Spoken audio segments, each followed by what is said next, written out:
Welcome back to Clay Ball. This is day 13 of 30 teams in 30 days. Well, 30 teams in 30 videos, whatever. Let's spin this wheel. Let's see who we're going to get. I don't know from the start. The wheel is, I'm pretty sure it's very loud. We're going to be talking about the Chicago Bulls. Honestly, the Bulls this season were not expected to do anything special. They've been a bottom level team for the past, I can't even explain how many years. And this year, they sit currently in the play in tournament, which is honestly better than what I expected. I actually didn't realize they are the 9 seed now. Last I checked, they were 10. So good for them, I guess. They're on a 3 game winning streak, as you can see right there on the far right. The three game winning streak. The Heat are on a 2 game losing streak, so that's how they ended up stealing that. But the Bulls. It's been an interesting season, right? But let's start from last offseason, right? They had DeMar DeRozan on their team. They ended up his tenure in Chicago did not work out for them. They ended up trading him to the Bulls or to the Kings, excuse me. Um, and that kind of just started the thought process that the Bulls are not going to be not a contender, not even a playoff team really this year. And then they ended up being part just mid-season, right up at the trade deadline, being part of the big time De'Aaron Fox deal that ended up where he ended up with the Spurs. They traded their other star, Zach LaVine, and they traded him to the Kings as well. Actually, it's really funny. They made 2 deals with the Kings, and I haven't talked about the Kings yet, but that didn't work out either. And guys like Kevin Herter, they ended up acquiring. Who else did they get in that deal? Actually, I don't remember. They ended up getting a few players. Kevin Herter was one of them to be named. And after that trade, people were like, "Oh, so the Bulls are just going to absolutely blow it up." They ended up not. They didn't. They had the option to trade Lonzo Ball. They had the option to trade Nikola Vucevic, and neither of those really turned out, which was actually really surprising to me, considering that they have no reason to keep them around. But they didn't get what they wanted, I guess, and they're still not a bottom level team. So this team has just had a very strange season because they're a team who has been known as to be a bottom level team, and yet they haven't really embraced that. There's 3 obvious players I want to talk about: Kobe White, Modest Buzelis, and Josh Giddey. Those are the 3 guys I want to talk about today. I also want to go into a little bit of detail about what I believe the Bulls need to do in their future and just where to go from there. Let's start with Kobe White. Kobe White has had a very good year, to be honest with you guys. He's averaging 20 points, 4 rebounds, 4.5 assists. Pretty good numbers considering he's on a not good team. It's weird because he actually has less minutes per game than he did last season, averaging more points. And obviously, that's a lot, is because he doesn't have a DeMar DeRozan or a Zach LaVine on his team. But it just shows that Kobe White he could be that guy. Maybe not necessarily the one, but could definitely be a guy for the Bulls come the future, because he's a guy that you can count on, one, to stay healthy, and two, to produce points. That is something that he is very, very good at. And obviously, averaging 4.5 assists, that's really not bad, considering the team that's around him again. So I actually do believe Kobe White could end up being one of those guys. Like he could really end up finding a way to pull off maybe an all-star team next year. I don't know. I mean, that's a stretch, but I definitely think Kobe White is going to have a very good career, most likely on this Bulls team.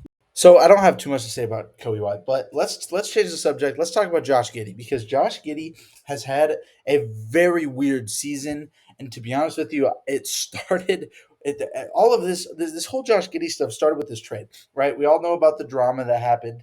Sorry, I'm wiping my nose so much. Oh well. Um, yeah, so we all know about the Josh Giddey drama that went on a couple years ago, where I'm not going to actually go into detail. You can look it up yourself if you don't know. I don't really want YouTube to get angry at me, but um, there was some drama going on with him. And so the Thunder opted to trade him to the Bulls, and they ended up getting Alex Caruso back. And everyone at the time, if I remember correctly, I mean, we could just read the comments, but like, OKC got 10 times better, Bulls got worse. Wow, we are really stupid. Okay, Bulls got fleeced. Uh, yeah, no, I'm not even gonna. Never mind. I don't know why I did that. Sometimes Twitter comments are something. But anyways, just to get back on track, right? Josh Giddey after all that drama, ended up being traded to the Bulls, and that was a trade where it was like, okay, you're trading Alex Caruso, who you kind of knew you weren't going to keep around. Like there was no reason to. He was old at that point. And it just made sense for Thunder having. So this is a trade that I honestly think was pretty even. But now all of a sudden, I'm starting to think that this was a really, really good trade for both sides, but specifically for the Bulls. I'll be honest, Josh Giddey has surprised me, right? I thought he fell off a cliff after all of the drama that went on with him, but honestly, he's kept it together and he has become a pretty dang good player. There was a game a few weeks ago where he almost had a quadruple double. Yes, you heard me right. A quadruple double. He had 8 steals along with an easy triple double. That is unbelievable.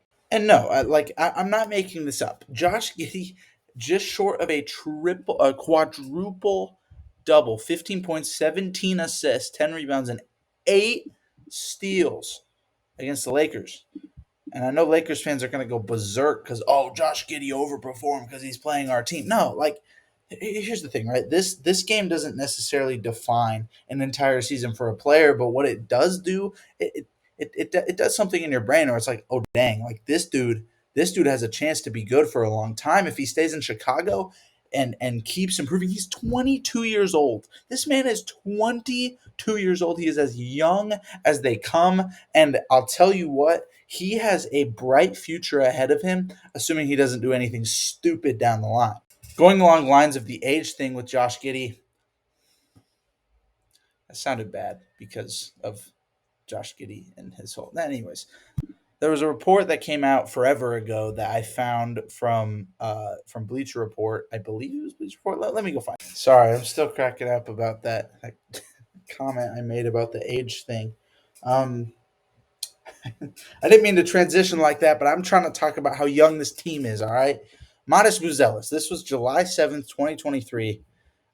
He there's a post that came out, projected number one pick in the 2024 NBA draft, Modest Buzelis. Now, I know this draft has honestly been very not good compared to guys like Wemby and guys like Cooper Flag this upcoming season, and Zion and Jaw, and I could go on.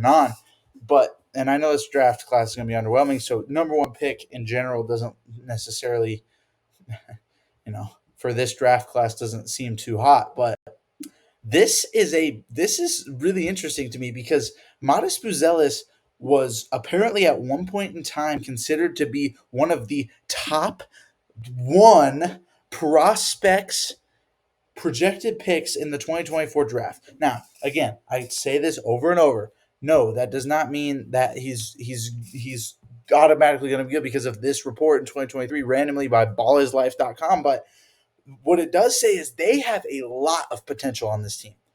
And you could go ask Kenny Beecham, obviously, who watches every single Bulls game all the time, and he probably would disagree with me on some of this stuff, knowing that all this stuff probably just makes him upset. But I just want to say that I think Kobe White, Modest Buzelis, and Josh Giddey are all going to be big time pieces if they're able to keep them all around. I want to talk about the future of this team as well because it's weird, but let's just talk about it for another minute. One of the things that is going on with this Bulls team is that they are going to have money for the next few years, right? Obviously, they already locked up Patrick Williams, which is good for them. Whatever. And I believe all of that is guaranteed as well. Yeah, guaranteed, all of it. All of it's guaranteed. That's not that bad of a contract, to be honest, for a guy like that. But the first thing they need to do, honestly, Lonzo Ball's contract next year isn't that bad. $10 million a year is not horrible if he's able to stay healthy. First thing they need to do is get rid of Vucevic. They need to get that contract off, and they need to get a young center. Probably in the draft would be what I guess, but they need to get Vucevic out of there. He's 30. He's going to be 35.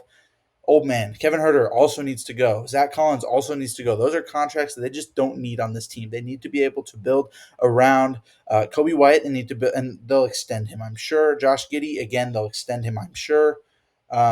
Maybe, actually. I didn't realize he was on a 1 year.